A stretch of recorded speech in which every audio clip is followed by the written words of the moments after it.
Good afternoon. Hello, how are you? I'm good. How about yourself? I'm doing very well, thank you. I'm very excited to be here. It's a real pleasure. Thank you so much, and I'm very grateful. Will you please tell us your name? Yes, I'm Allan Chen. I'm the Vice President for Institute Technology at the California Institute of the Arts. Thank you so much for that. And besides what you do for a career, will you share a little bit about yourself? Anything you feel comfortable sharing, whether you want to talk about your position, when you talk about where you grew up, anything you feel comfortable sharing. Sure, yeah. I'm originally from New Jersey, grew up there, spent a lot of time on the East Coast, um, went through several hard winters there, at which point I decided to go to college in California because I wanted to get as far away from the East Coast as I could. Ended up in Northern California for about 20 years, went to Stanford, worked there, worked at a number of other universities, including eventually as a CIO in the Bay Area, then moved around a little bit, and now I'm in Southern California as essentially the CIO at CalArts. Excellent. And that's just my professional background and a little bit of the personal. But Thank there's you. a lot of pathways, a lot of journeys in between there. Absolutely. Well, I'm sure we'll cover some of that. So tell me, you said you got tired of the winters in the Northeast. How is the weather in California? Is it always nice, or are there times when you think, well, maybe the Northeast is not as bad as I thought it was? I don't miss the Northeast, but it does get a little hotter here in Southern California than I realized. Northern California is very temperate, and that's what I got used to. But those 114-degree days are a little tough during the summer. Absolutely, absolutely. Well, I'm glad that you are at least away from the cold weather. But Yes, I think what my mother would say, jumping out of the frying pan into the fire, because yes. here in North Carolina, where I am, sometimes the summer can be almost unbearable, so humid. And I don't know if you have any of that in California, but sometimes I prefer the winter just to avoid the humidity. As they say, at least it's a dry heat. It's just a dry heat. Absolutely. You can say that for a fact. So you grew up in New Jersey. And Yes. how were you before you moved out west? Were you an adult or were you younger? I moved to California when I was 18. Excellent. And so was it hard to make that transition from the east to the west, or was it just moving to another location? It was different. There's a lot of the stereotypes about East Coast versus West Coast. I think there's a lot of validity to it. The West Coast, I'm not saying we were all a bunch of surfer people in Northern California or anything like that, but there's definitely more of a relaxed attitude to things, which contrasted very interestingly with the intense academic atmosphere that I was in as a student. Yeah. Um, Absolutely. And that's one of the interesting things about California. There are a number of colleges and universities in California. I mean, not just the California system, but I mean, like there are universities and colleges throughout, that I had not even heard of until very recently. So do you know why? Is it because it's so populous and so spread out as a state that there are so many universities, or is there that much of an academic need there? I think it's a bit of both. I mean, the density of universities and colleges in the Northeast is really staggering because they're so close to each other. In California, they aren't necessarily as close to each other, but there's just such a large population. It's a growing population. A lot of the demographics are showing that, in particular, the Southwest, but also California, there's a growing population of students, of high schools, graduating students. So there's a lot of demand for institutions of higher education.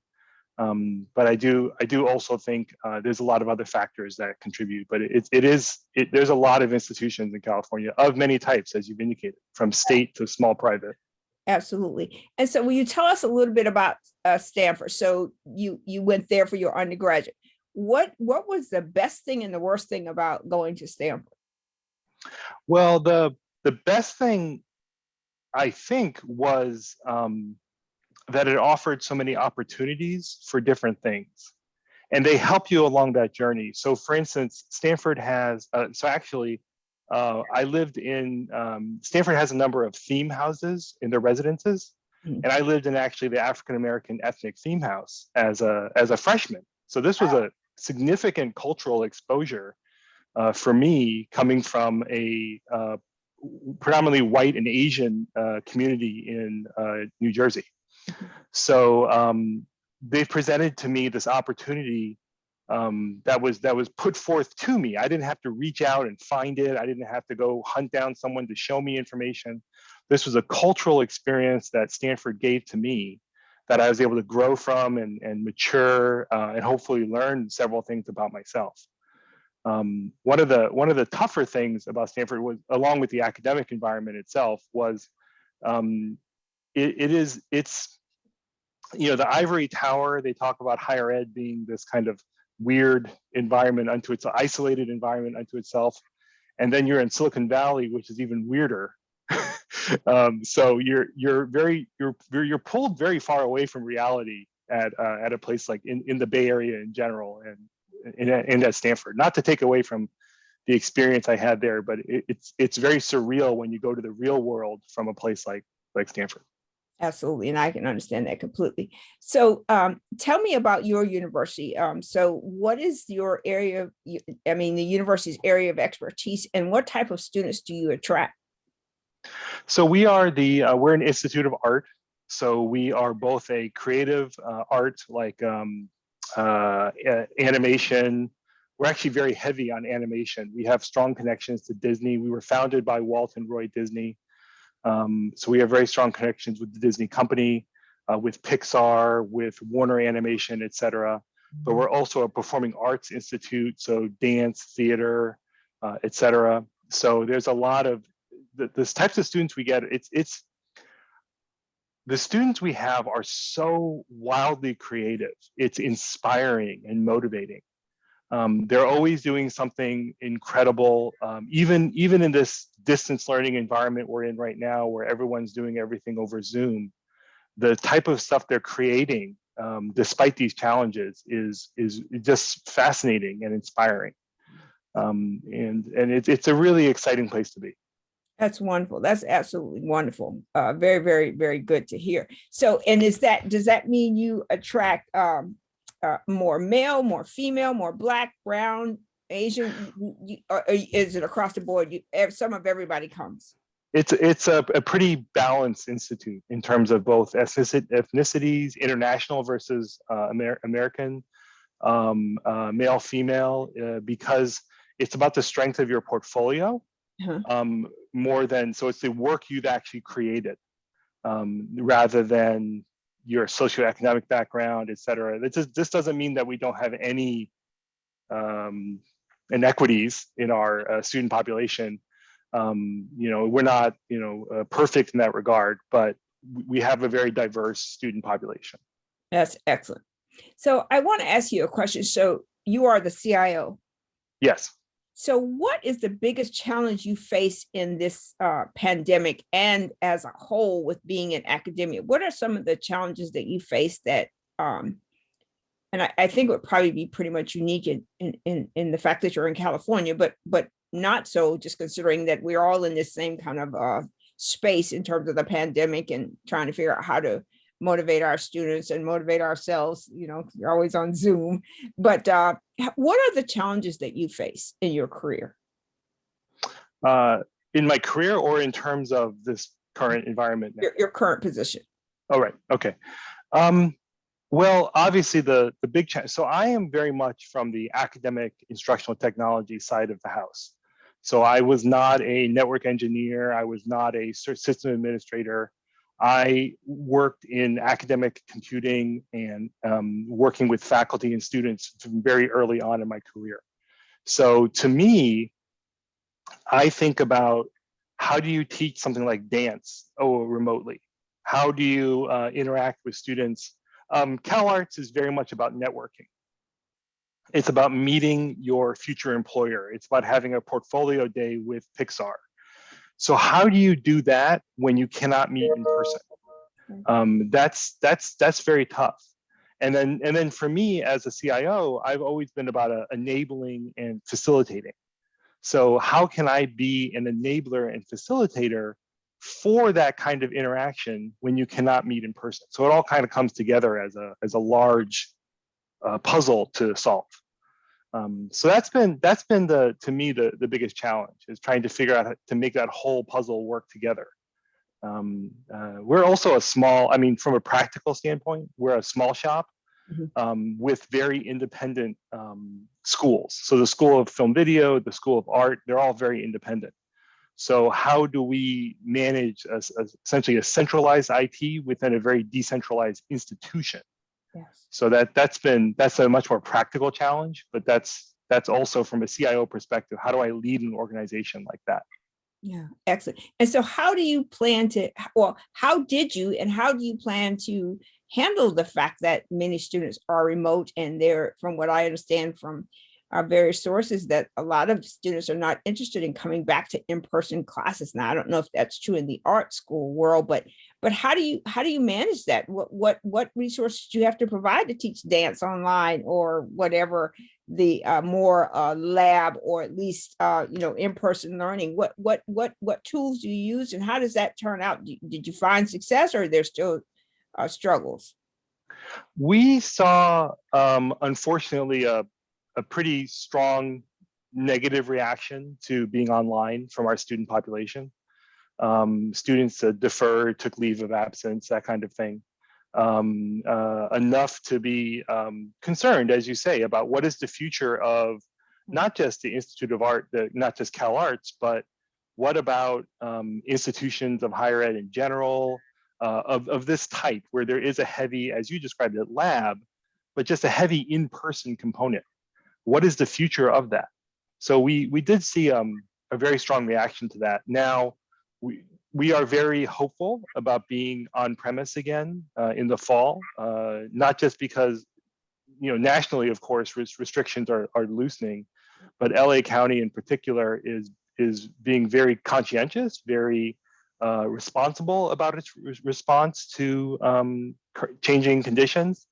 But we're hopeful that we're going to be able to be on premise again. And that's, realistically speaking, that's our fundamental goal, is just to get back in person. Yeah. Because we need to. Yeah. Has there been resistance to the vaccine in parts of California where you are? Have you seen any of that some people have been resistant to that or even resistant to wearing a mask? Not a lot. It's been not a lot of resistance or hesitancy to get the vaccination. We were actually doing a survey of our students to ask them how many of them intend to get vaccinated, and something like 96% are coming back saying, with a pretty good response rate, are saying they're going to be vaccinated. So it's very solid. So we're feeling pretty good about that. Excellent.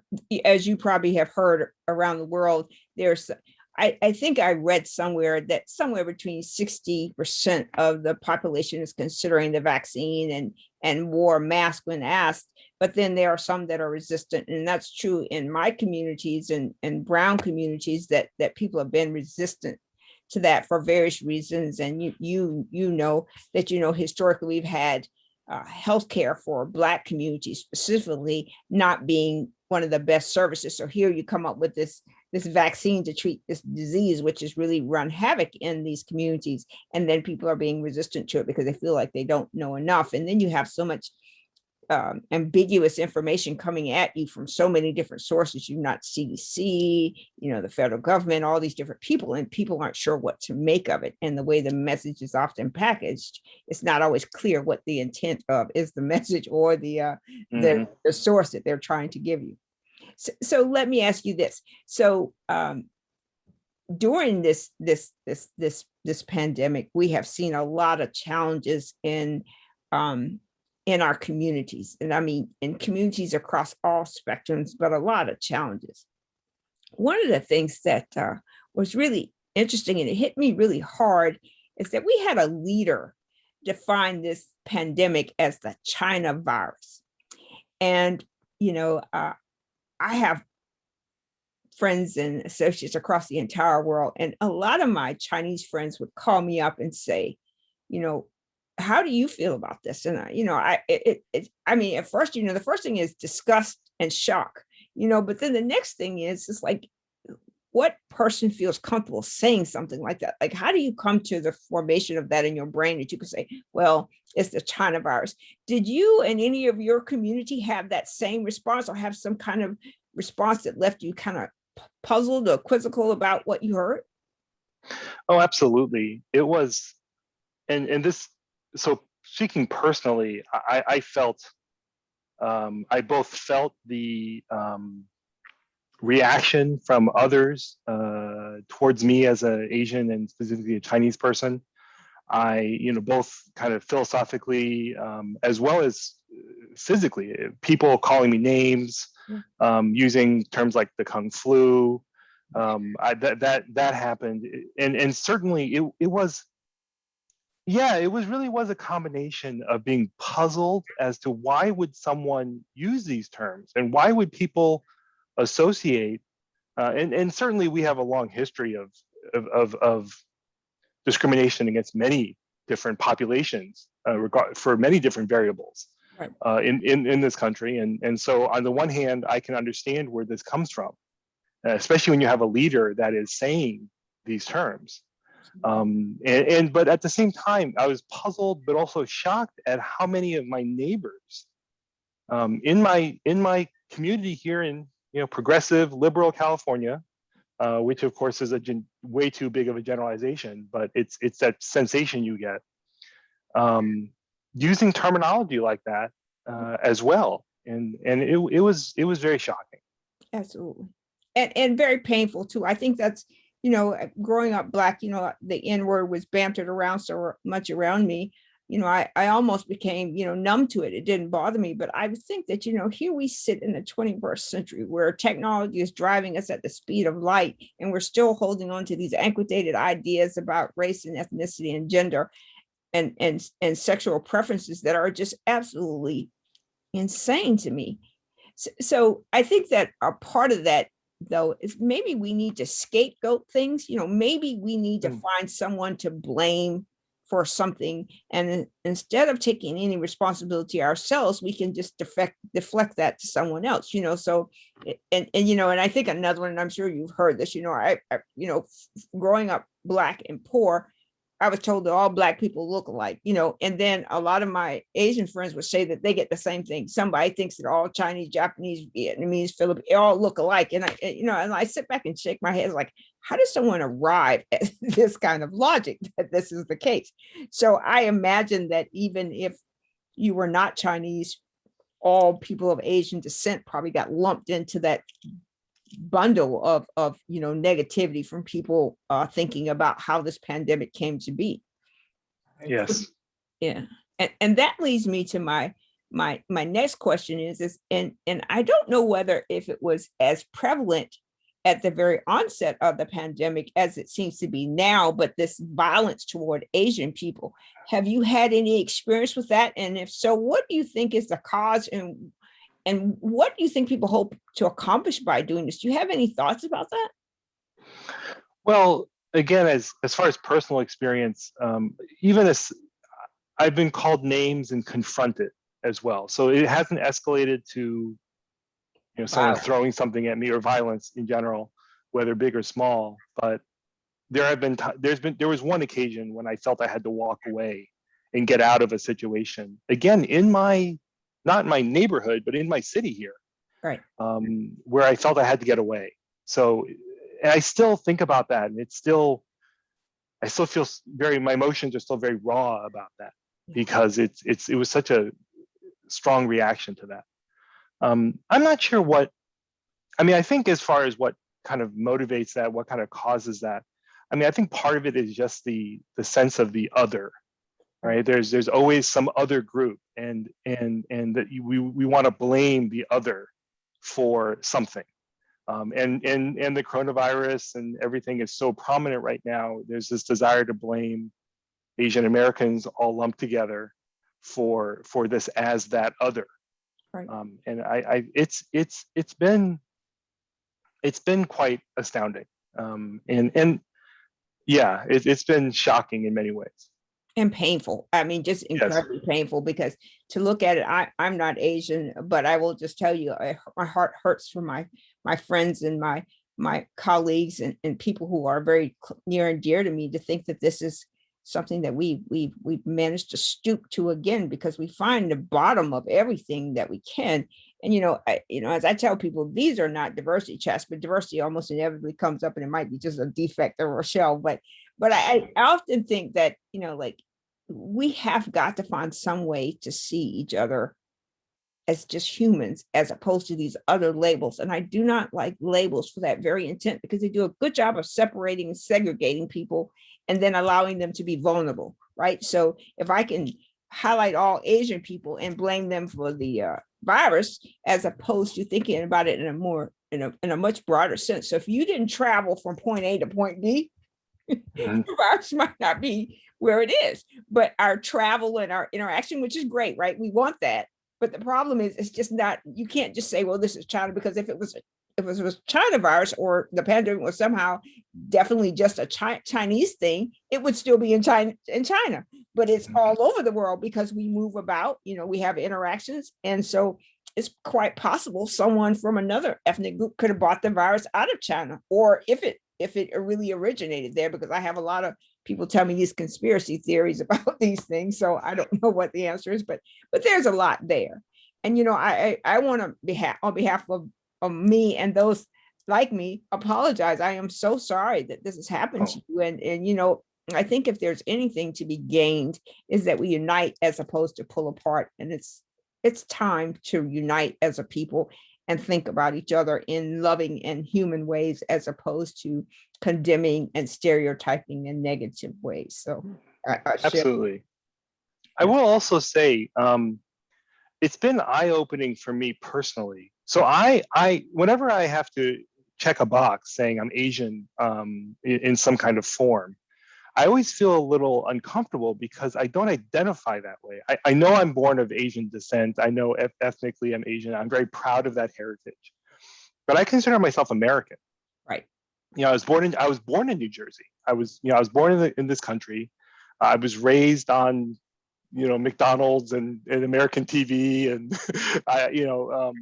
because of various factors, English was the dominant language for me growing up. My mother worked very long hours, so my sister and I were on our own a lot of the time. So we didn't go to Chinese school in the evenings as many of my friends did. We did not speak Chinese at home because it was my sister and I, who both were going to, public American schools, etc. So this experience. So number one, I realize now that that was part of my privilege, though, was that I was able to think of myself as American. And this experience with the China virus and Kung flu and the experiences I've had in response to that kind of language and being called names makes me realize much more the extent of or the meaning of systemic discrimination and racism. Absolutely. And and obviously I refer to that for many different groups, Black, brown, personally Asian, etc. But it's really opened my eyes and redefined what that means to me. Absolutely. So it's been very eye-opening. Yeah. And I think that from that point, it's very important that we recognize that, there's the old Jewish saying, when they came for this person, there was no one there, because Mm. it's that way for all minority ethnic groups. And I think that we are comfortable in our own little silo, right? So I'm a Black American, you're an American, whatever, however you define yourselves. But when it comes down to it, whenever a group decides that they want to identify another group, if you will, by whatever they decide, it weakens the other groups. So the fact that we are allowing it, or comfortable, so everywhere now there's Stop Asian Hate, and there's this movement in Congress and all that stuff. Why wasn't this done when Black people were getting these civil rights? Why wasn't this legislation around before that? Why do we need specific legislation? Why isn't there a generic legislation that says, if you are of some group that may or may not be discriminated or attacked or whatever it is, that you are in this, and that all of the groups, including the majority, understand the vulnerability of this? I told someone not too long ago, I have a few girlfriends, and a good portion of them are white, and some of them are blonde, some of them are brunette. And I had never seen this until this experience, that blondes and brunettes have contention. You're both white, but one of you is blonde and one of you is not. And there's a problem with that. And to me, that's a symptom of American society, that we are so well adept at putting another group down for some reason. And it is cyclical. It's not like they're always there, right? It's not like they're well, you're a dumb blonde, or, you're an ugly brunette, or whatever it's just at some particular period in time that becomes highlighted that this thing exists. And I think that if anything that could happen, we as people, and this is across the entire spectrum, no specific ethnicity, no specific age, no gender, no sexual orientation, none of that should matter, because we are all just human beings. And the differences that between all of us, every group that there is less than 5%. So 99%, 100% of us, 95% of us are the same. We just look different, right? So I'm Black and I have kinky hair. You have slanted eyes. But what does that mean? That's just the exterior. What do I look like on the inside? What am I? So are my bones and blood and grit and all that stuff, just like anybody else? And why must we make so much of a difference about that? Yeah, I completely agree. Yeah. So my next question is this. So I'm going to go back to California for a minute. So we heard, especially in 2015, about the lack of diversity at Silicon Valley. And here where I am, I'm in an area called Research Triangle Park in North Carolina. And it's made up of big, technology and Fortune 500 companies. We are, raging at all ends.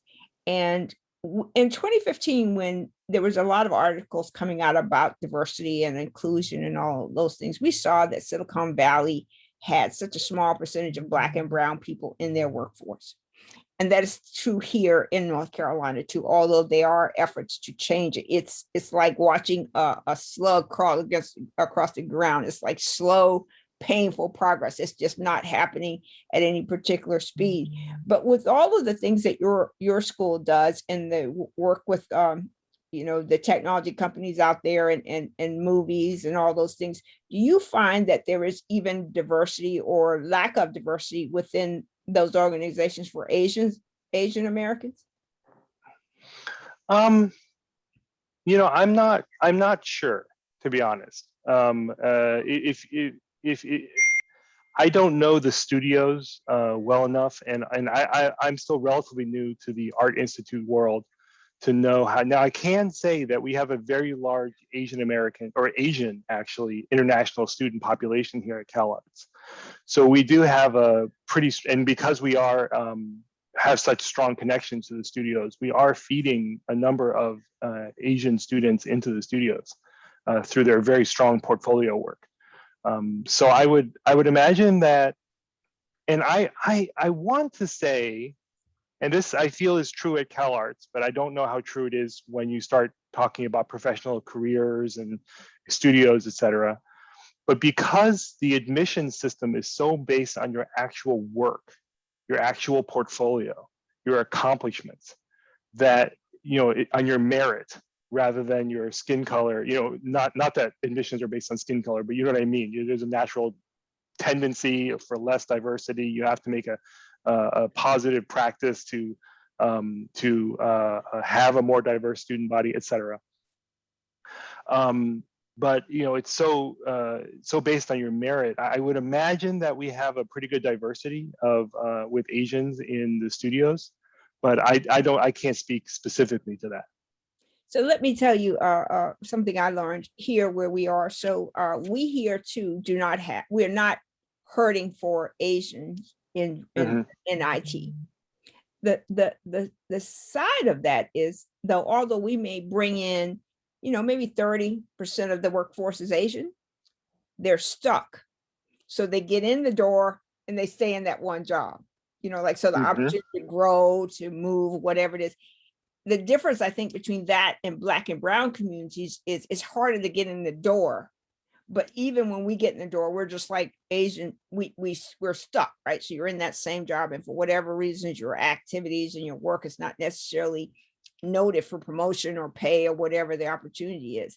And so although there's great numbers, and you don't see the difficulty of inclusion for Asians, you don't see the opportunity for growth for them either. You know, you get stuck in a job. So you're in this job and you may be in this job 10, 12 years, you get paid well, but you aren't growing, you know, as some of your other colleagues are. And so my mind has always been, you know, like, so for the Silicon Valley companies, you know, I'm sure they are replete with Asians and people in their roles, but how often are they in leadership roles? Do they run the organization? Are they the president? Are they the CTO? Are they the CIO? Are they the CFO? What are they? Whatever the highest rank you can go in that organization, do they make it to those boundaries?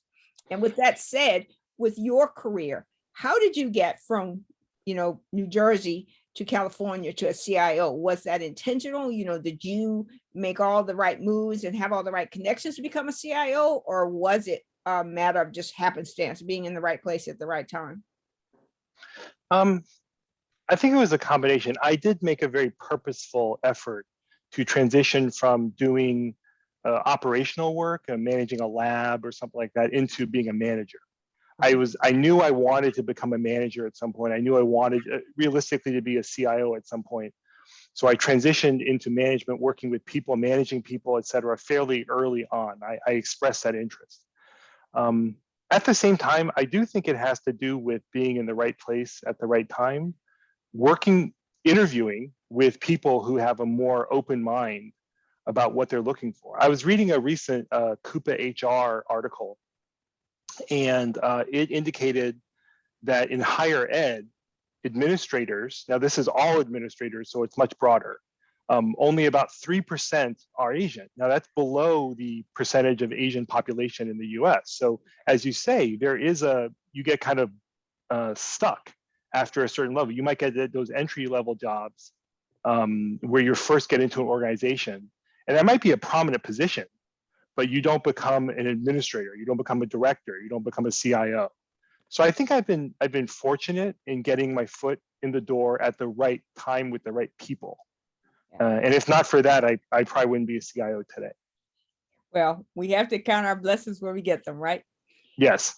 And for those who are listening who do not know what Coupa is, it's the Colleges and Universities of Professional Association for HR, Human Resources. So if you're not familiar with that, that's what this Coupa HR stands for. And you can Google it, but CUPA-HR.org. So you can actually, and I don't know if it's a dash, maybe it may not have a dash, but in case you want to know. So we have about 5 minutes. So I want to leave the remaining time to you. If we didn't cover something or there's something you want to share, please share it with us now. Sure. I do want to take this a quick second and say thank you again for having me. This is a really fantastic series that you run. And I love that it's these conversations about who we are as people and our journeys. Right. Whether it's about diversity or just our personal experiences or both. That's really fantastic. Thank you. I want to expand a bit more on the intentionality. That's a word I use a lot. So even though there was some luck at various points in my career to get my foot in the right door, in the right leadership role to become a CIO eventually and today, there was an intentionality to my process. And that intentionality included recognizing that there are biases within myself that I had to overcome to be a good leader, but also biases with the people that I was interacting with who might see me as the other, who might see me as less qualified, who might see me as just an engineer and not a leader, not a manager. But I use that word a lot, intentionality, is that you have to be very thoughtful and intentional in how you build your career, how you build your beliefs, how you build your approach to life, to work, etc. And that's something I think is very important. And that's not everything. Like I said, you still have to get at the right spot at the right time, but you have to be thoughtful about what you're trying to do. Absolutely. And being intentional has a lot to do with knowing who you are, right? So knowing what you're good and bad at, what your shortcomings are, because even if you're intentional and you're not clear about who you are, you may not get through that process very well. I'm 100% in agreement. I believe in intentionality in everything that we do. If you're intentional, you'll get the desired outcome. If you're not, you may not, but you have to know who you are going into that intention, because if you know that you want to be a leader, that's a generic term. Mm-hmm. To be Yes. But if you want to be a CIO, if you want to be a president, whatever it is you need to be clear enough about yourself to know what those roles may entail, but also knowing how to navigate the politics and the humanity of working with others. So I think intentionality has to be a part where you start with yourself. I know who I am, and I know what I can and cannot do, and I know how to respond when I don't know something. And instead of trying to fake it until you make it, to actually Yes. be comfortable within yourself. That way you can handle anything. And I think your career speaks to that. You know who you are and what you are, and then you can handle anything that comes along the way. You can maneuver. And that's really what's important, is being able to maneuver through the obstacles of work and life and place. So we've got a lot going for us. So I have one last question before we go. Sure. So technology is expanding at the speed of sound. It's just moving fast. What is the biggest technology? I don't want to say concern, but where do you think technology is going? What's your one thought about technology? Well, I think it's something that's not going to be surprising, but I think that this last year of changing the modality of education, the repercussions of that are going to be so long lasting and in reality permanent. So even at CalArts, where we are very much a hands-on, on-premise environment, we are having conversations about, are there types of classes that could, and perhaps should stay online, that we can offer in a different modality? Now, if you think about a comprehensive institution offering a wider variety of types of courses, they're obviously having those conversations as well. So I think that's the biggest thing, is things have changed, and in higher ed as well as everywhere else. And higher ed is not fast with change. Exactly. So if higher ed is changing, then that says a lot. Absolutely. And there's so much more to come. Absolutely. Yes, absolutely. Thank you so much, Allan, for talking with thank me you. today. I'm very grateful. Thank you so much. Have a wonderful rest of your week. I will send you a link to this video once it converts. And again, come back and talk to us again. Come share some more of your stories. We'd love to hear them. So come back and talk to us again. Well, thank you so much again. Thank All you. the best to you. Thank you. Bye-bye. To you as well. Bye-bye.